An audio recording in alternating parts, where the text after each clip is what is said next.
قلت لواحد صاحبي يبيع لي النضاره دي، ولو اقنعني هديله 100 جنيه. تعال نشوف هيعملها ازاي.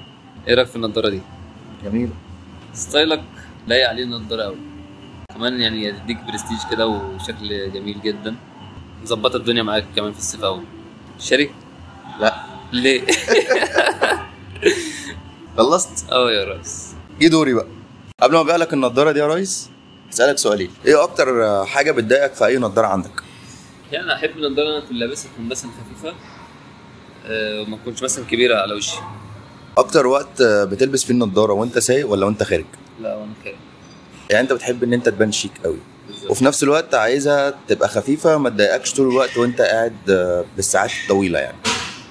امسك النضاره دي كده البسها.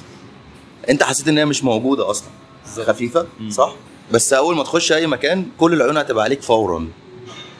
مافيا. انت يا ريس مش بتشتري نضاره مبدئيا، انت بتشتري حضور وبرستيج، وانا شايفها ان هي بصراحه حلوه عليك قوي يعني، شكلها حلو. انت شفتها في المرايه عامله ازاي؟ كويسه؟ جميل. شاري؟ شاري يا ريس. هو هنا يا جماعه ركز على المنتج وانا ركزت على الشخص. هو شرح انا سالت، هو ركز على البيع انا ركزت على ان انا اعيشه التجربه واخليه يجربها. انا خليته يحس ان هو اللي قرر فعلا. لو كنت مكاني كنت هتشتري من مين؟